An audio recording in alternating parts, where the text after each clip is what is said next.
নয়াগ্রামে বিজেপির উদ্যোগে পালিত হল সন্ত রবি দাসের ৬৫০তম জন্ম জয়ন্তী। শ্রদ্ধাঞ্জলি অনুষ্ঠানে নেতৃত্ব দিলেন বিজেপির মণ্ডল সভাপতি পরমেশ্বর মণ্ডল। উত্তর ভারতের ভক্তি আন্দোলনের অন্যতম মহান সমাজ সংস্কারক ও আধ্যাত্মিক গুরু সন্ত রবি দাসের ৬৫০তম জন্ম জয়ন্তী উপলক্ষে ঝাড়গ্রাম সাংগঠনিক জেলার নয়াগ্রামে আয়োজিত হল এক বিশেষ শ্রদ্ধাঞ্জলি অনুষ্ঠানে উপস্থিত ছিলেন বিজেপি নেতৃত্ব ও অসংখ্য কর্মী সমর্থক। নয়গ্রাম বাজারে ভারতীয় জনতা পার্টির উদ্যোগে সন্ত রবি দাসের ৬৫০তম জন্ম জয়ন্তী উপলক্ষে শ্রদ্ধার্ঘ্য নিবেদন কর্মসূচির আয়োজন করা হয়। অনুষ্ঠানে সন্ত রবি দাসের জীবনাদর্শ, সাম্য, মানবতা ও সামাজিক সম্প্রীতির বার্তা তুলে ধরা হয়।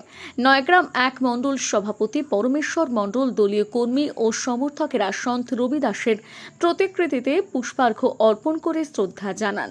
বক্তব্যে তিনি বলেন, সন্ত রবি দাসের সমতা, মানবিকতা ও সমাজ সংস্কারের আদর্শ আজও সমাজকে সঠিক পথ দেখায়। তার আদর্শকে অনুসরণ করে একটি বৈষম্যহীন ও উন্নত সমাজ গড়ে তোলা সম্ভব।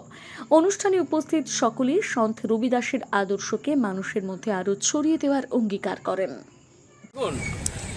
আজকের দিনটি হচ্ছে আমাদের কাছে পবিত্রতম দিন। আজকে আমাদের পবিত্র গুরু পূর্ণিমা জানেন। আমরা হিন্দু ধর্মের পরম্পরা অনুযায়ী শিক্ষাগুরু, দীক্ষাগুরু থেকে পিতামাতা সকলকেই আমরা আজকের দিনে আমাদের শ্রদ্ধার্ঘ্য নিবেদন করি। তার সাথে সাথে আজকে আমরা যার জন্মদিন আজকে আমরা পালন করছি, ৬৫০তম জন্মদিন, সন্ত কবি রবিদাস। এই রবিদাস কে ছিল, এটা মানুষের মনে প্রশ্ন আজকে থাকতেই পারে। কারণ পঞ্চদশ শতাব্দী এবং ১৬শ শতকে যে উত্তর ভারতীয় ভক্তিবাদী যে আন্দোলন শুরু হয়েছিল, সেই আন্দোলনের একজন বিখ্যাত রহস্যবাদী কবি হচ্ছেন আমাদের কবি সন্ত রবিদাস। তিনি সংস্কারক, সমাজ সংস্কারক হিসাবে যেমন পরিচিতি রয়েছেন, আধ্যাত্মিক গুরু হিসাবে তিনি মানব সমাজের কল্যাণের জন্য তিনি কাজ করেছেন পঞ্চদশ শতকে, ষোড়শ শতকে।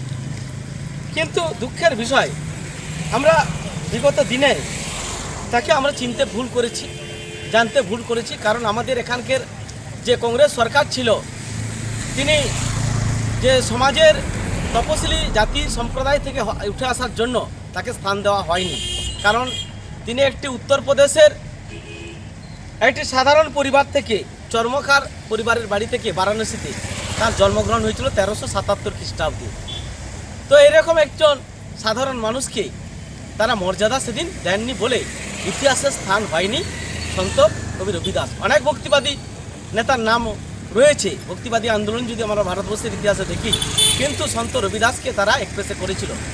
আমরা চাইব যে সন্ত রবিদাসকে সমাজের, তিনি যে সমাজ সংস্কারক হিসাবে এসসি সম্প্রদায়ের হয়ে তিনি যে লড়াই করেছেন বিগত দিনে পঞ্চদশ শতকে, ষোড়শ শতকে জাতিভেদ প্রথার বিরুদ্ধে যে লড়াই করেছেন, তার যে চিন্তাধারাকে যাতে আমরা নতুন প্রজন্মের মধ্যে বিকশিত করতে পারি।